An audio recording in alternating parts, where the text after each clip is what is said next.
What do classic Coke and President Trump have in common? And how does this relate to the Gaza Board of Peace? That is what we are going to discuss today. I'm Doron Spielman, and this is True East. What do President Trump and Coca-Cola have in common?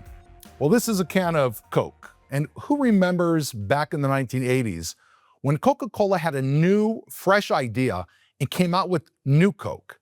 It had this sweet, frankly, repugnant taste. It turned off masses of people around the world. You know, Coke was trying to copy Pepsi, and they left their old formula and made a sweeter drink. It didn't work.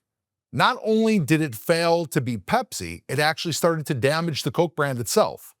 So Coca-Cola went back to classic Coke, and they made an absolute killing. Why? Because that was the original flavor. It's rich, you can feel it, it's just right. Coke was never about New Coke. Now here's the point. The new Gaza peace plan with the so-called Board of Peace, it's basically like New Coke. It's wrong, and it does not reflect the Donald Trump that we know. The first plan, the Trump Riviera plan, that President Trump announced last February, this goes back to 2025, that plan made enormous sense. That was the classic Trump. It was bold, it was refreshing, it was intuitive. It made sense. President Donald Trump has always been at his best when he trusts his instincts, and his first instincts on Gaza were right. Just like this is classic Coke, and it's right. We want to go back to classic Trump. But before we compare the two plans, the plan a year ago and the new Board of Peace plan, there's one more lesson from New Coke that matters here. Coca-Cola had tested New Coke for years, and in lab tests, New Coke actually beat classic Coke and Pepsi. Now, the executives at Coke believed the data, they believed the focus groups, and they believed the experts. So they killed the old formula. What they didn't understand is that lab results do not equal reality. Somewhere, someone put this new Gaza plan in front of a group of people, probably in a room detached from reality, maybe in the Pentagon, maybe in the White House, and like a focus group experiment, everyone began to nod their heads when they began to shelve the Gaza Riviera plan and hear about the Gaza Board of Peace. And they convinced President Trump, possibly, to leave a good idea that was based on his instincts, a great idea, in fact, and move to a bad idea. I don't know what it was that actually caused President Trump to for sure leave, but my hunch is that it was those nodding heads that are to blame. But when the street tells you you're wrong, you can either listen or you can lose your brand. Let's put the classic Trump Riviera plan next to the Trump Gaza Board of Peace, and let's compare them side by side. In February 2025, President Trump presented a bold plan. It called for the voluntary emigration of Gazans to new countries. A future where Gaza is totally rebuilt, not as a terror enclave, but as an actual Riviera. And a future where families that have been trapped under Hamas for the last 20 years could start new lives somewhere else as full citizens, not as permanent refugees. The plan took the critical step of separating the population from Hamas. And that neutralizes Hamas's number one strategy, which is actually hiding behind those civilians. So it takes away the shield from Hamas so that they can be defeated. That plan was totally Trumpian. It came out of the middle of nowhere. It was clear, it was strong, it was decisive. As opposed to the Gaza Riviera plan, the first major failure in the new Gaza plan is it relies on an international committee called the Gaza Board of Peace that includes countries that openly want to destroy Israel. And let me be very clear about how absurd that is. The Board of Peace is not like the board of directors of a major corporation where everyone on that board shares the common interests of the company to succeed. Here, the company is called Gaza, and there are board members that were invited because they want Gaza to improve the good of the region. But there are also countries who want to use Gaza to destroy Israel, like Egypt, Qatar, and Turkey. You don't put the people who want to destroy the company on the board. On October 25, 2023, while the blood was still drying in Be'eri and Kfar Aza, Turkish President Erdogan publicly declared that Hamas are freedom fighters, and he accused Israel of war crimes, while Hamas's atrocities were still fresh. Qatar, that was the financial and planning hub of Hamas's attack on Israel. For over 10 years, leaders like Ismail Haniyeh and Khaled Masha lived in Doha, not in hiding, not under pressure, but as honored guests. From Qatar, they raised the funds and coordinated the strategy and directed the terror operations against Israel from October 7th throughout the 2 years of the war. Egypt was also asked to join the board.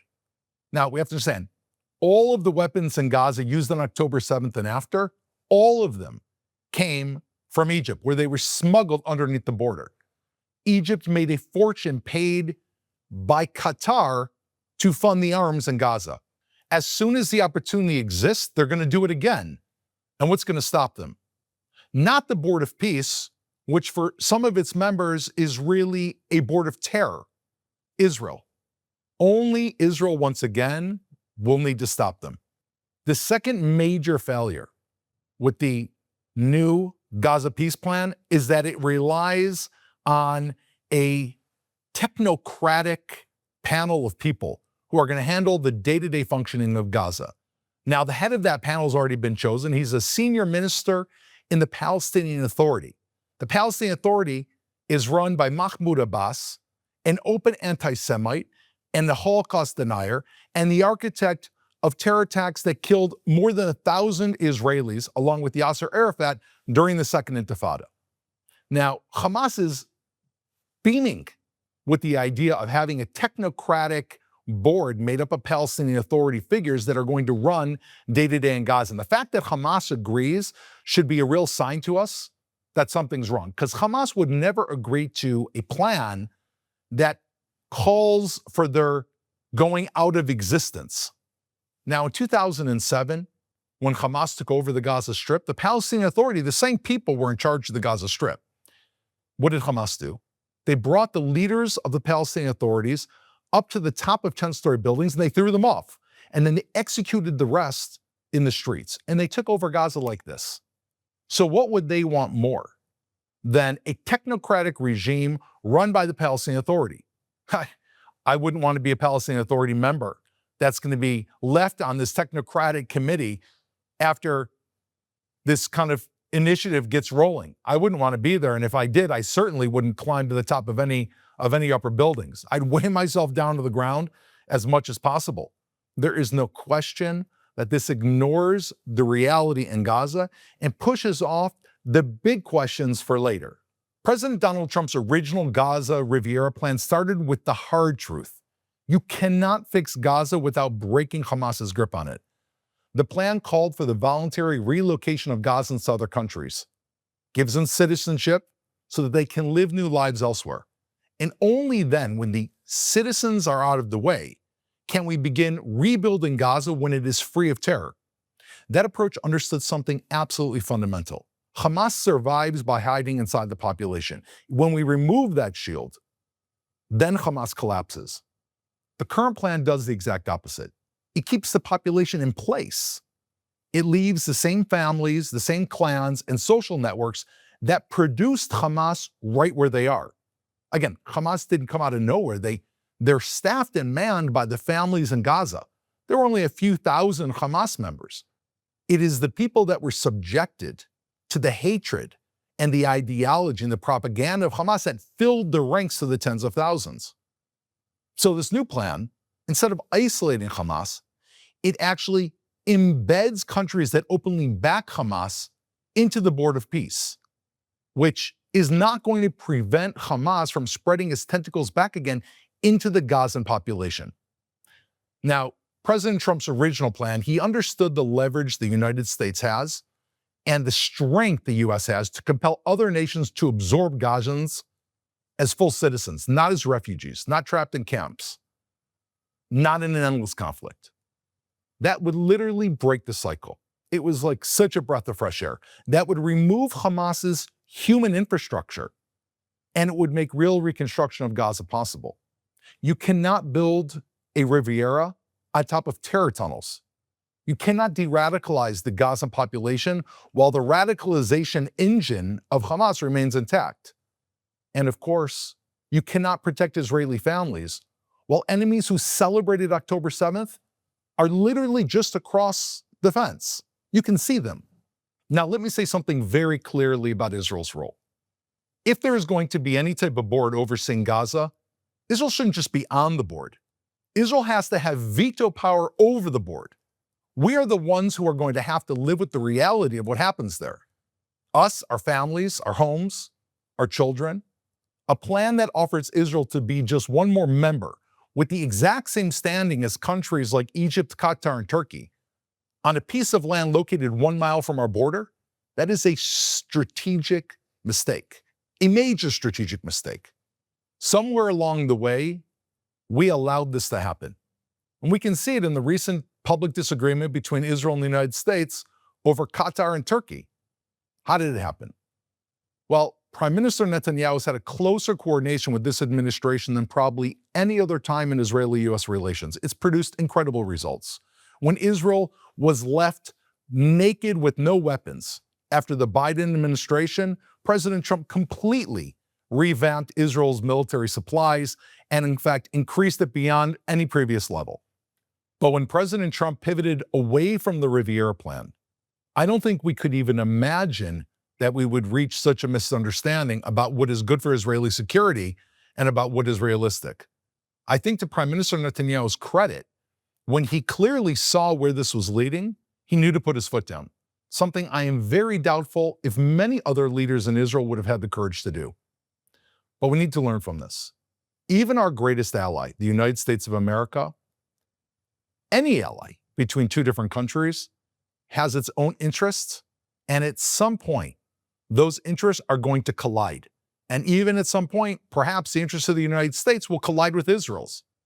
And maybe we shouldn't have let it get this far. But now we need to lick our wounds, and we need to go back to that first Riviera plan. And there needs to be a board of countries in which Israel has the veto power, not only on the board, but of who is included in the board. Now let's talk about where we need to go. We need to clear out the strip of all those who want to leave and engage in a massive building project. I envision 5 or 6 beachfront regions. The United States beachfront, perhaps the Emirates beachfront, maybe one for India, and then the Israeli beachfront, and so on. Each country needs to invest in creating their own beachfront. It will be kind of like Epcot, but instead of just facades, it will be real, with real culture, with restaurants, with beaches, with people that come from those countries. Think about it.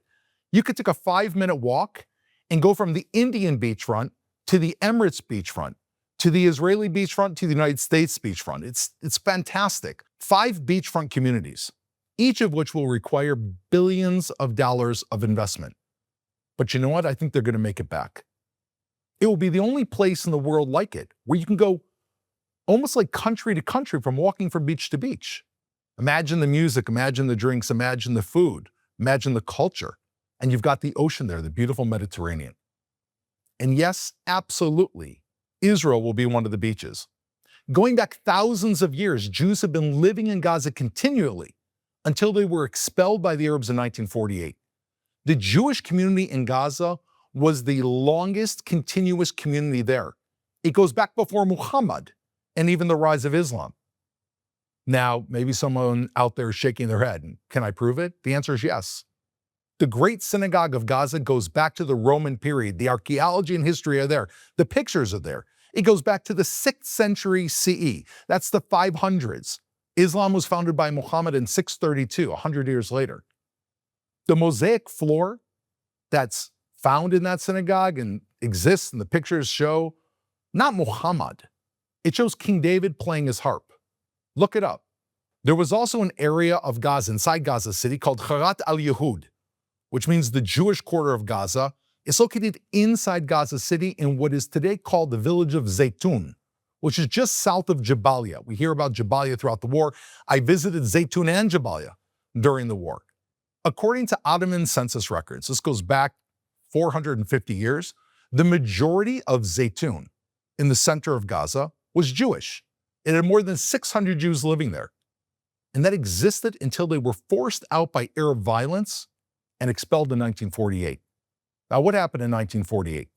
Gaza went from being under Ottoman control and then British control to go under Egyptian control, not Israel. Israel wasn't in charge of Gaza. Egypt was in charge of Gaza. And Gaza was immediately used by Egypt to continue launching attacks against the young state of Israel. That continued until Israel captured it from Egypt in 1967 during the Six-Day War, when Israel was attacked from Gaza.